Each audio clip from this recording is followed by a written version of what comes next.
A girl trusts an evil fairy to cure her dying mother, but things become dreadful. In 1945, a little girl named Tala is worried for her sick mother as her father is away.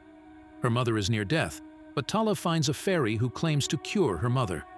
Tala does not think about this much and tries to cure her mother, but things take a horrific turn. Her mother gets possessed and starts to kill people. Tala regrets ever meeting the fairy in the first place and asks her to stop this, but things are already too late. Strap in, movie enthusiasts, it's recap time. Today I'll explain a horror mystery movie called In My Mother's Skin from the year 2023. So let's start. The film opens in the Philippines in 1945 as a Japanese soldier turns to cannibalism. The image becomes even more odd and unsettling when he starts choking after devouring another soldier. To his dismay, a live bird comes out of his throat. Following this, we witness an affluent family terrified by Japanese soldiers who are losing control of the island while imprisoned in their country estate. A man named Antonio is there to confront the father of the family named Aldo. Antonio thinks that Aldo has stolen some gold from the Japanese, but Aldo claims otherwise. Antonio leaves while giving him the threat that he will be back in 2 days to get the gold. Later, Aldo informs his wife Ligaya that she is not safe as long as Antonio is alive, since the Japanese have instructions to exterminate every resident of the area. He asks her to stay inside the house for her own safety and tells her that he will be back. When she inquires as to whether he has taken the Japanese gold, he reassures her that he would never do anything to put her safety in danger. Tala, their daughter, arrives and inquires about the situation just then. She is told by Aldo that the Americans have arrived and that they require his help. Tala asks what will become of them, and he says he will be back. He tells his son, Bayani, to be brave and guard their house before he leaves. After 2 weeks, the Japanese soldiers stopped visiting their village. Ligaya suddenly gets very sick and falls to the ground due to a lack of proper medical supplies. Later, as she is on a bed, Tala wonders if their dad is even alive, and Ligaya gets a bit mad, which upsets Tala. The next day, Tala and her brother Bayani decide to leave the residence and try to find their dad. With their father's revolver in hand for protection, Bayani gets ready to head out. As Tala and Bayani explore the forest further, they discover a cottage. Tala decides to explore and asks Bayani to wait for her before going inside the cottage. Inside, she sees a dead girl's body lying there, engulfed in a swarm of insects. Fear takes over her as she runs out of the place. Tala returns and tells Bayani that they need to go away from here. While moving forward, Bayani stops after hearing a voice. Tala is shocked when she suddenly sees her father walking in front of her. However, when she looks back, Bayani has eerily disappeared. Bayani arrives at a creek in this area and is horrified to discover that numerous dead bodies are lying there. When Tala hears Bayani's voice calling to her from this location, she heads in that direction but discovers a hut in its place. She enters the hut scared, and after finding more eerie things, an entity claiming to be a fairy appears. The fairy, posing as her friend, tells her not to worry and that only the innocent are able to find this location. She tells Tala that her father is still alive and that her brother went home safely. She wants to grant Tala a wish, but she gets a little scared and leaves.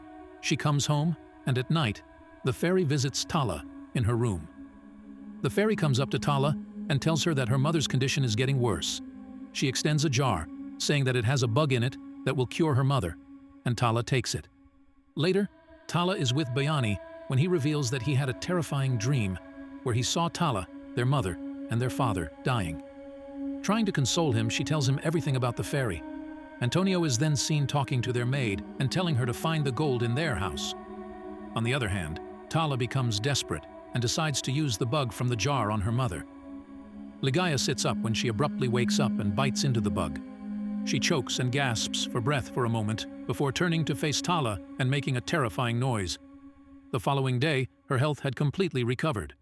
Ligaya informs Tala that their father will soon return and that she should not worry since he will bring home a feast. When she asks Tala what transpired the previous evening, she responds that she met a fairy who healed her. The next night, Ligaya is by herself in her room, acting strangely and distressingly, as though she is in pain.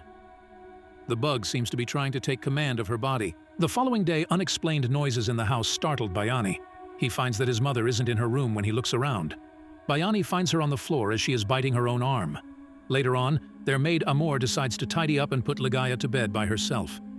Ligaya starts to experience a terrifying and unexplainable change as she screams loudly and violently awakens. When Amor realizes this, she is so terrified that he locks her in a room and runs away. After this, Tala visits the fairy's location, and she confirms that Tala's mother has recovered.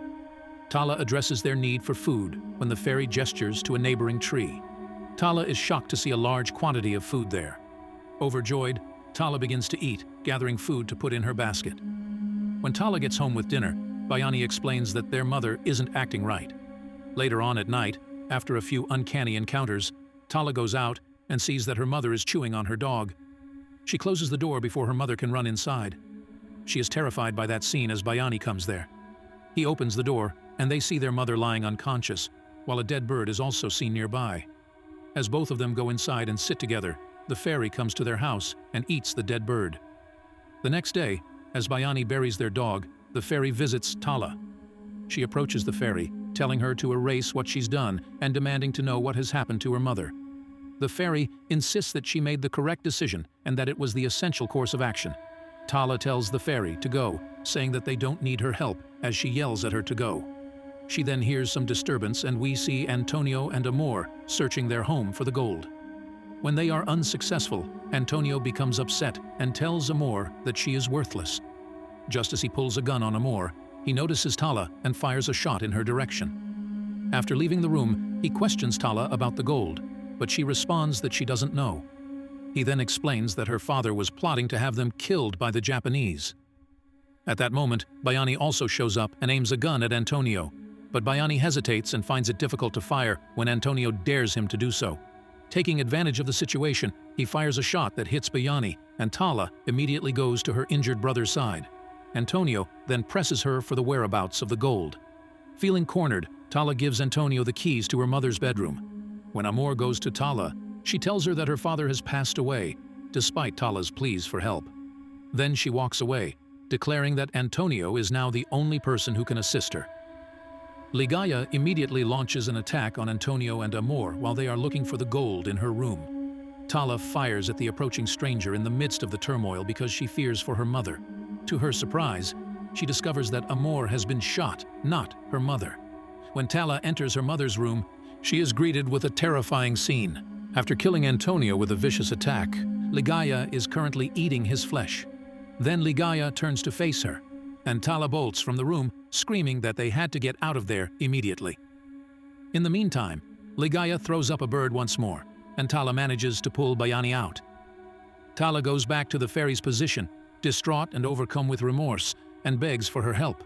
She begs the fairy to assist her in reuniting her family, claiming that it is her responsibility. When the fairy shows up, she offers Tala something to eat that she says will put an end to their misery. But Tala gets suspicious, thinking that she's just playing tricks on her, and she departs right away. Tala notices that Bayani isn't outdoors when she gets home.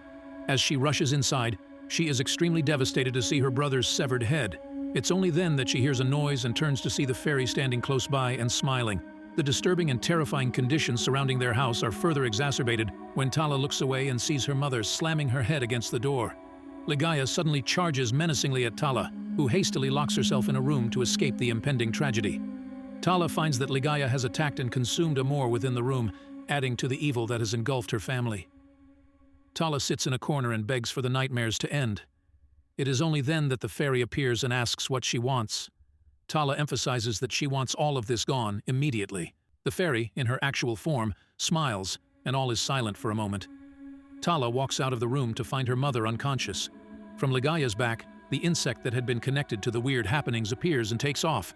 Ligaya says the name of her son, Bayani, as Tala moves closer to her mother, but Ligaya passes away. The fairy then reappears there and declares that everything will vanish, and she is free to do as she pleases.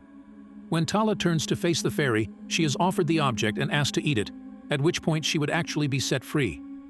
Tala decides to steal the shining object from the fairy since she has no other option. The fairy leaves the scene as she does, leaving Tala to deal with the fallout from her decision. After a few days, Aldo finally makes it back to his house, where he is horrified by the environment.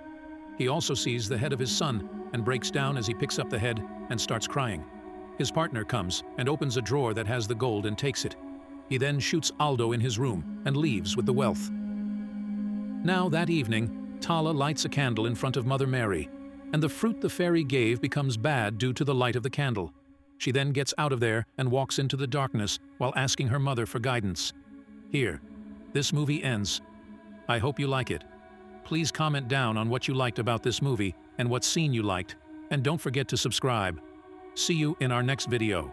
Thank you for being a part of Black's Movie Recaps. If these tales of mystery and intrigue sent shivers down your spine, make sure to hit that like button and subscribe to Black's Movie Recap for more bone-chilling narratives. Stay tuned, and until next time, stay captivated.